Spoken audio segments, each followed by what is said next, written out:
Morning Chandni. Good morning பிரீத்தி. Chandni, so மண்டேன்றதால வந்து ஒரு பிரம்மாண்டமான டாபிக் பேசணுன்றதுலாம் நான் ஓப்பனிங் கொடுக்கணும்னு ஆசை. ஆனால் நேற்று நம்ம டாபிக் ஸ்டார்ட் பண்ணிட்டோம். என்ன டாபிக் அப்படின்னு பார்த்தீங்கன்னா வாட்டர். நம்ம அன்றாடம் பயன்படுத்துகிற தண்ணீரை பற்றின சூப்பரான ஃபேக்ட்ஸ் தான் பேசிட்டு இருக்கோம் இல்லையா? ஸோ இன்னைக்கும் எக்கச்சக்கமான ஃபேக்டோட வந்திருக்கோம். அதெல்லாம் பேசுறதுக்கு முன்னாடி வியூவர்ஸ் வெல்கம் பண்ணிடலாமா? கண்டிப்பா. நேயர்கள் அனைவருக்கும் புத்தம் புது காலை வணக்கம்.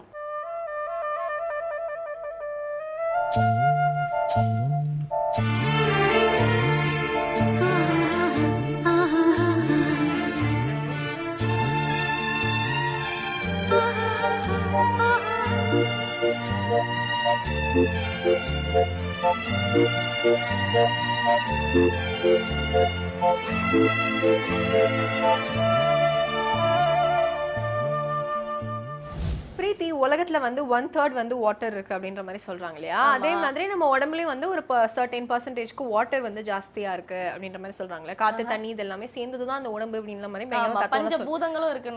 சோ எந்தெந்த பார்ட்ஸ் ஆஃப் பாடில எல்லாம் வந்து தண்ணி இருக்கு அப்படின்னு நீங்க ஃபீல் பண்ணுவீங்க? இப்படி ஒரு ட்விஸ்டான கேல் பிளேடர் சொல்லுவேன். அதுக்கப்புறம் கிட்னி இதெல்லாம் சொல்லக்கூடாது. இருக்காது, இருக்கும் உடம்புல எங்க வேணா இருக்கும். பேசிக்கலி ஃப்ளஷ்ல இருக்கும். சதை மோஸ்ட்லி சதையில தான் வந்து தண்ணி நீர் சத்து இருக்கும். ஸ்கின்ல இருக்கும். கண்ணுல இருக்கு. சில கிளான்ஸ்ல எல்லாம் இருக்கும் அப்படின்ற மாதிரி சொல்லுவாங்கல்ல. சாலிட் பார்ட்ஸ் எல்லாத்துலயும் இருக்கும். பட் போன்ஸ்ல இருக்குமான்னு கேட்டா நீங்க என்ன சொல்வீங்க? போனுக்குள்ள தண்ணீர் இருக்க கம்மிதான் வாய்ப்புகள். இருக்கலாம், இருக்கும். நான் ஒண்ணே ஃபேக்ட் சொல்றேன் இருக்கும்ட்டீங்க. சரி, ஓகே. ஆக்சுவலா எலும்புலயும் வந்து தண்ணி இருக்கு அப்படின்னு சொல்றாங்க. ஆக்சுவலா நம்ம சிக்கன் சால்மன் சூப் வரும் பாத்தீங்களா உள்ள இருந்து போன்ல. ஐயோ சொல்லுங்க. சரி, ஓகே. ஆக்சுவலா எலும்புல பாத்தீங்கன்னா 31% வந்து தண்ணி இருக்காம். சோ அதனாலே வந்து நம்ம எலும்பு வந்து ஸ்ட்ராங்கா இருக்கு. கொஞ்சம் ஃப்ளூயிட் இருந்தா கொஞ்சம் ஃபிளெக்சிபிளா இருக்கும்ல நம்ம போன் கூட. சோ அதனால ரொம்ப ஸ்ட்ராங்காவும் ஃபிளெக்சிபிளாவும் இருக்கு அதே டைம் அப்படின்ற மாதிரி சொல்றாங்க. உண்மையிலேயே வந்து ஒரு சூப்பரான ஃபேக்ட் தான் ஃபர்ஸ்ட் இயர் சொல்லியிருக்கீங்க. இதை தொடர்ந்து இன்றைய நாளுடைய ஃபர்ஸ்ட் செக்மெண்ட் காத்துட்டு இருக்கு. பாத்துடலாமா? பாத்துலாம். இது சூரியோதயம்.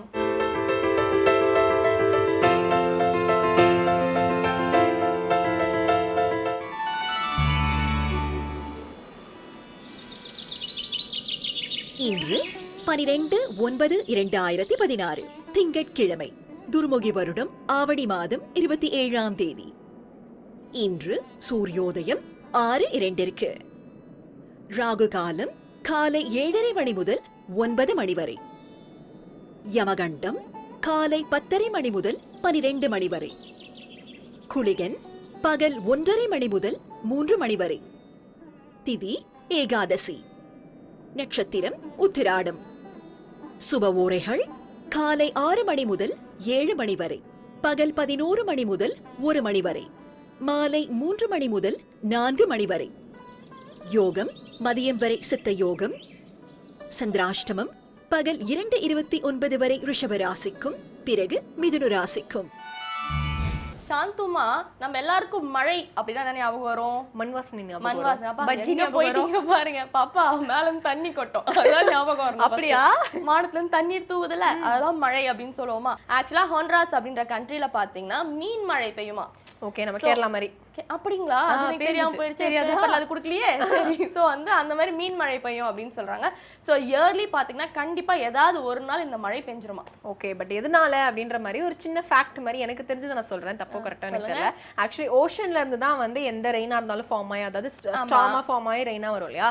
சோ ஓஷன்ல இருந்து சன் எடுக்கிற அந்த தண்ணி தான் வந்து நம்ம ரெயினா வந்து திருப்பி வருது அப்படின்ற மாதிரி சொல்லுவாங்க.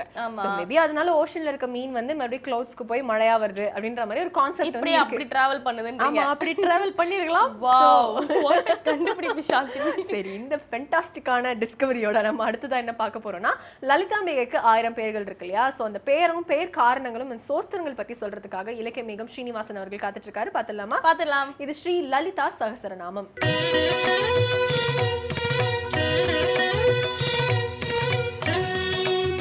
ஸ்ரீ வித்யோபாசனாசக்தம் ஸ்ரீ வித்யாபீடபூஷணம் ஸ்ரீ வித்யாபினவம் வந்தே ஸ்ரீ கிருஷ்ணானந்த சர்க்குரு.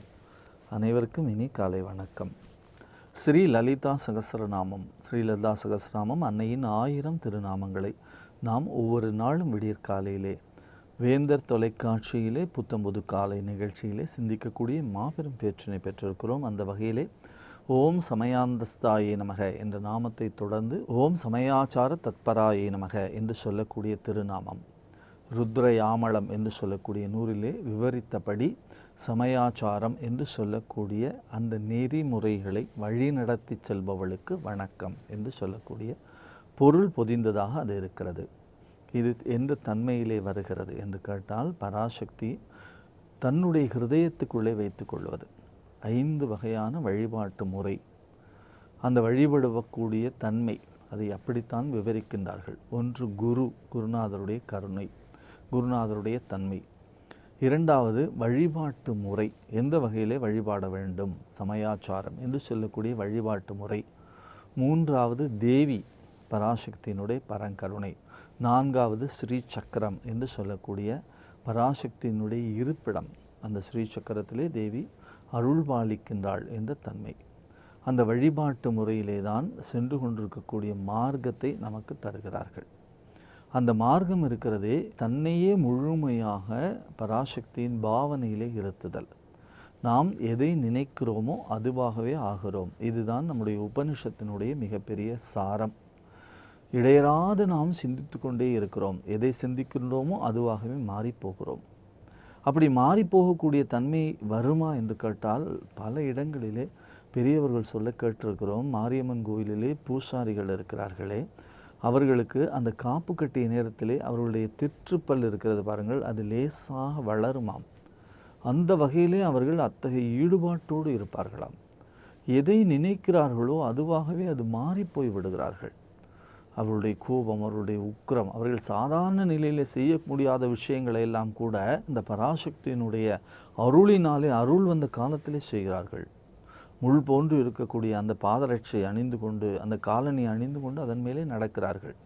ஒரு ஒற்றை அரிவாள், அந்த அரிவாள் மேலே நெடுஞ்சான்கடையாக நிற்கக்கூடிய பகுதியிலே நெட்டு குத்தாக வைத்திருக்கிறார்களே, அப்படி அந்த ஒற்றை அரிவாள் மேலே வெறுங்காலோடு 2 கால்களையும் நிறுத்தி வைத்திருக்கிறார்கள்.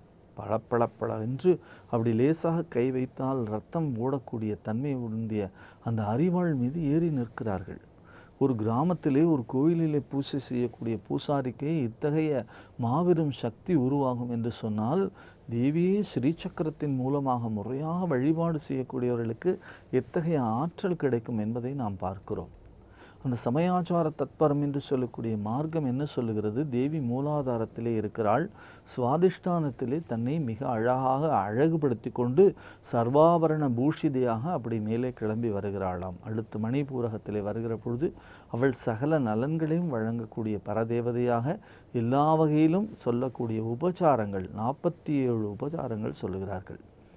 ஒரு வீட்டிற்கு வந்தால் பழங்காலத்து முறை என்ன சொல்வார்கள்? வாருங்கள் என்று சொல்லி அவர்களை வரவேற்று அவர்களுக்கு இருக்கை கொடுத்து அவர்களை உட்கார்த்தி வைத்து, மிகப்பெரியவர்களாக இருந்தால் அவர்கள் பாதங்களை கழுவி அவர்கள் பாதங்களை பூஜை செய்து அவர்களுக்கு செய்யக்கூடிய சகல உபச்சாரங்களையும் ஒவ்வொன்றாக தொடர்ந்து செய்வார்கள்.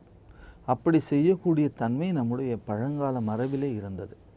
இப்பொழுதும் கூட நீங்கள் கிராமப்புறங்களுக்கு வந்து பாருங்கள், என்ன செய்வார்கள்? வீட்டிற்கு யாராவது வந்தால் அவர்களை வரவேற்று உட்கார்த்து வைத்து முதலிலே தண்ணீரை கொண்டு வந்து தருவார்கள்.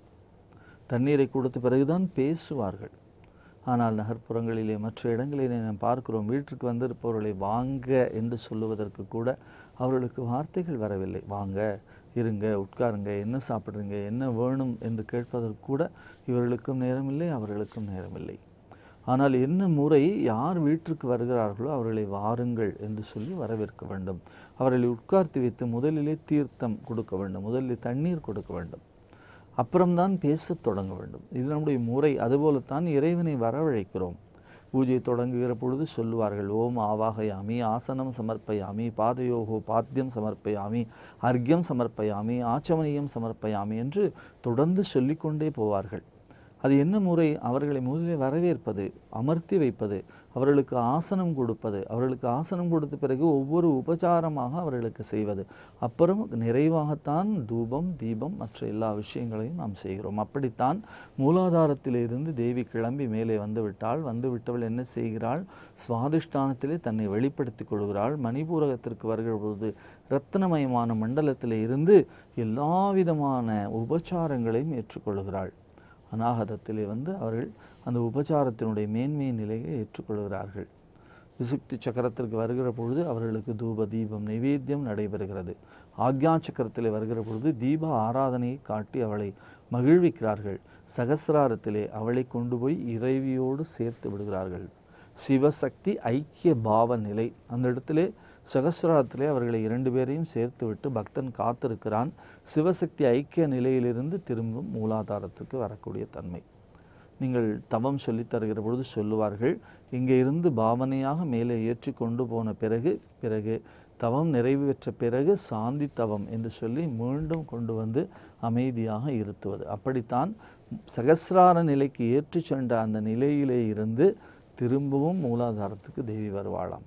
அப்படி ஒவ்வொரு ஆதாரத்திலும் அவள் வர வர வர வர அவர்களுக்கு என்னென்ன வகையான உபச்சாரங்களை செய்வது, அந்த உபச்சாரங்கள் மூலமாக அவளை சந்தோஷப்படுத்துவது, அவளுடைய மிகப்பெரிய ஆற்றலை இந்த உடம்பிலேயே நாம் பெற்றுக்கொள்வது, இதுதான் அந்த ஆச்சாரத்தினுடைய சமயாச்சார தத்பராயே நமக என்று சொல்லக்கூடிய அந்த நாமத்தினுடைய வழிமுறை.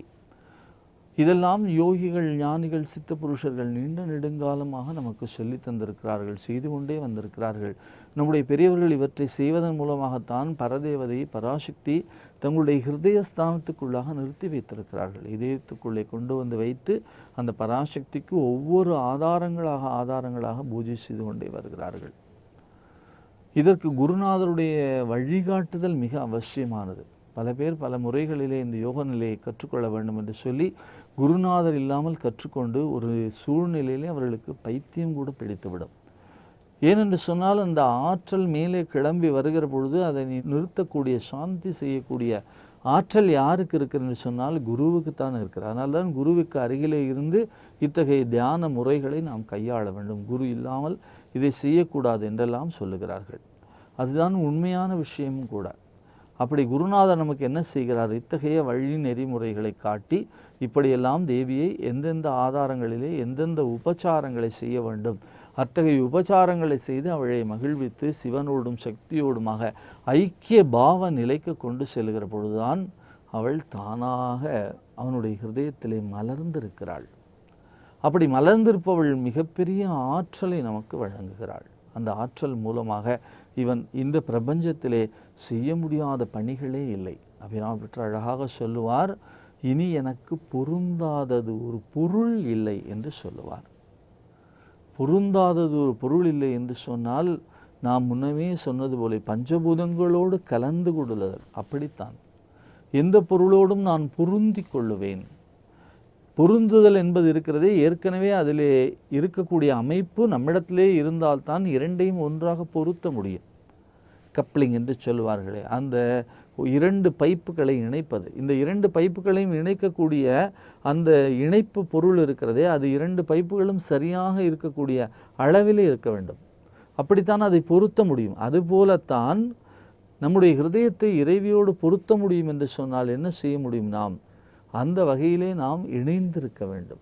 அப்படி இணையக்கூடிய தன்மையைத்தான் பராசக்தி இடத்திலே நாம் கேட்டு பெறுகிறோம். அவள் நம்முடைய ஹிருதயத்துக்குள்ளே வந்து அமர்ந்து கொண்டால் நாம் எதை வேண்டுமானாலும் செய்யலாம். வருந்தா வகை என் மனத்தாமரையினுள் வந்து புகுந்து இருந்தால் பழைய இருப்பிடமாக இனி எனக்கு பொருந்தாதது ஒரு பொருள் இல்லை என்று சொல்லுவார் அபிராம பட்டர். அப்படி சமயாச்சாரம் என்று சொல்லக்கூடிய முறையிலே ஒவ்வொரு ஆதாரங்களிலும் தேவியை வழிபாடு செய்து தேவியையும் இறைவியுமாக ஐக்கியஸ்தானத்திலே கொண்டு போய் வைத்து மீண்டும் மூலாதாரத்துக்கு அழைத்து வரக்கூடிய நல்ல ஒரு தன்மையைத்தான் ஓம் சமயாச்சார தத்பராயே நமக என்று சொல்லக்கூடிய திருநாமம் நமக்கு வழங்குகிறது. அம்பிகையினுடைய அருமை திருநாமங்களை தொடர்ந்து சிந்திப்போம். நாளை சந்திப்போம். நன்றி, வணக்கம்.